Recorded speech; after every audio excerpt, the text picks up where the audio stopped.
आज से 100 मिलियन साल पहले की बात है। जमीन पर हर चीज बहुत अलग थी और इंसानों का कोई नामो निशान नहीं था। लेकिन जमीन पर कुछ खतरनाक जानवरों का राज था और ये थे डायनासोर्स।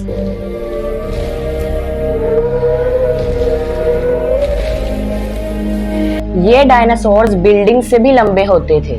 इनका जबड़ा इतना ताकतवर था कि 1 सेकंड में हड्डियों को चकनाचूर कर सकते थे। रफ्तार इतनी तेज थी कि ये 90 किलोमीटर पर आवर की स्पीड से भाग सकते थे। 170 मिलियन सालों तक इन्होंने जमीन पर हुकूमत की। इन डायनासोर्स की कई हजार स्पीशीज थी। कुछ डायनासोर्स पौधे खाते तो कुछ गोश्त खाते। लेकिन फिर एक दिन इनके साथ कुछ बहुत भयानक होता है कि अचानक से ये पूरी दुनिया से गायब हो जाते हैं। एग्जैक्टली क्या होता है इनके साथ और कैसे होता है, आइए जानते हैं आज की इस वीडियो में। 2 trillion metric tons of rock is headed straight for them, and impact is less than 20 minutes away.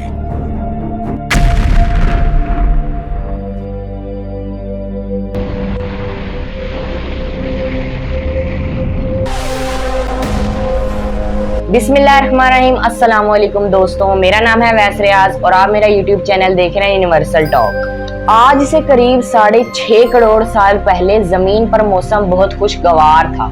हरे भरे मैदान और बड़े बड़े दरख्त थे। इसी खूबसूरत माहौल में डायनासोर्स अपनी जिंदगी बहुत आराम से गुजार रहे थे। दोस्तों, डायनासोर असल में एक ग्रीक लफ्ज से मिलकर बना है जिसका मतलब है टेरेबल लिजर्ड। इन डायनासोर्स के अलावा इस वक्त जमीन पर एक और किस्म के जानवर भी रहते थे जो देखने में बहुत छोटे थे और आगे चलकर मैमल्स भी इन्हीं की नस्ल से पैदा हुए। सब कुछ अच्छे से चल रहा होता है कि अंटिल एक दिन कुछ ऐसा होता है जिससे हमेशा के लिए डायनासोर्स इस दुनिया से खत्म हो जाते हैं। एक बड़ा सा एस्टेरॉयड जिसका साइज 10 से 15 किलोमीटर था जमीन की तरफ तेजी से आने लगता है। जब ये एस्टेरॉयड जमीन के एटमॉस्फेयर के पास आया तो इसकी स्पीड 30 किलोमीटर पर सेकंड पहुंच जाती है। इतनी तेज स्पीड होने की वजह से ये एस्टेरॉयड एक फायर बॉल में तब्दील हो जाता है। ये इतनी तेजी से जमीन की तरफ आ रहा था कि इसने सिर्फ 4 मिनट में अटलांटिक ओशन पार कर लिया।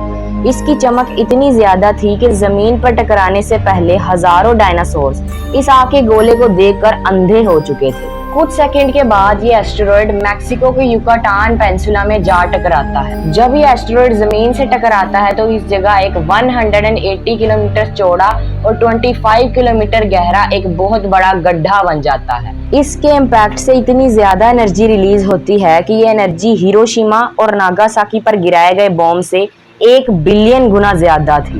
इतने बड़े धमाके से इसके आसपास हर चीज पलक झपकते ही खत्म हो जाती है। इस जगह का टेम्परेचर 1000 डिग्री सेल्सियस पहुंच जाता है जिससे डायनासोर जिंदा जलने लगते हैं। इसके बाद शॉक वेव्स आती हैं जिससे हजारों जानवर भाप बनकर उड़ जाते हैं। इस सुपरसोनिक वेव की वजह से बड़े बड़े पत्थर हवा में उड़ जाते हैं। जब ये पत्थर नीचे वापस आते हैं तो बड़े बड़े डायनासोर्स को नीचे दबाकर खत्म कर देते हैं। इसके बाद जमीन पर अर्थक्वेक्स आने लगते हैं। ये अर्थक्वेक 11.1 मैग्नीट्यूड का होता है। ये इतना ज्यादा तेज था कि आज तक दुनिया में इससे ज्यादा तेज अर्थक्वेक कभी नहीं आया। इस अर्थक्वेक की वजह से जमीन में मौजूद वोल्केनोज एक्टिव हो जाते हैं जो 30,000 सालों तक लावा उगलते रहते हैं और सुनामियां भी आईं। इस टकराव की वजह से रेडिएशन इतनी ज्यादा हो चुकी थी कि जो भी इसके 1500 किलोमीटर के रेडियस में आता वो जिंदा जलकर राख बन जाता था। इस एक्सप्लोजिव से पैदा होने वाली गर्मी ने दुनिया भर के जंगलों को पूरी तरह जला दिया।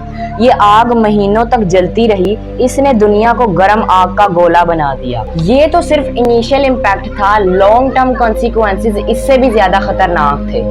हवा में जो डस्ट पार्टिकल्स थे इसकी वजह से जमीन पर 1 साल तक सनलाइट नहीं पहुंच पाती, जिसकी वजह से जमीन पर टेम्परेचर तेजी से कम होता है और यहाँ एक न्यूक्लियर विंटर आ जाता है और अगले 3 सालों तक जमीन पर फ्रीजिंग टेम्परेचर रहता है। 1 साल तक सूरज की रोशनी ना होने की वजह से प्लांट्स फोटोसिंथेसिस नहीं कर पाते और मर जाते हैं। प्लांट्स ना होने की वजह से हर्बीवोर्स जो पौधे खाते हैं वो मर जाते हैं और इसकी वजह से कार्निवोर्स जो इनको खाते हैं वो भी मर जाते हैं। एस्टेरॉयड के इम्पैक्ट ने कई कार्बोनेटेड रॉक्स को भी तबाह कर दिया था, जिसकी वजह से कार्बन और सल्फर एटमॉस्फेयर में जमा हो जाते हैं और सनलाइट कई सालों के लिए रिड्यूस हो जाती है। एसिड रेन कई सालों तक जमीन पर होती रहती है जब न्यूक्लियर विंटर खत्म होता है और सनलाइट वापस आती है तो जमीन पर इंटेंस ग्लोबल वार्मिंग की वजह से बचे कुचे जानवर भी मर जाते हैं। कोई भी जानवर जिसका वजन 25 किलो से ज्यादा था वो इस इवेंट को सरवाइव नहीं कर पाए। सारे टेरेस्ट्रियल डायनासोर एक्सटिंक्ट हो गए और इनके साथ साथ जमीन पर रहने वाली जितनी भी प्लांट्स की स्पीशीज थी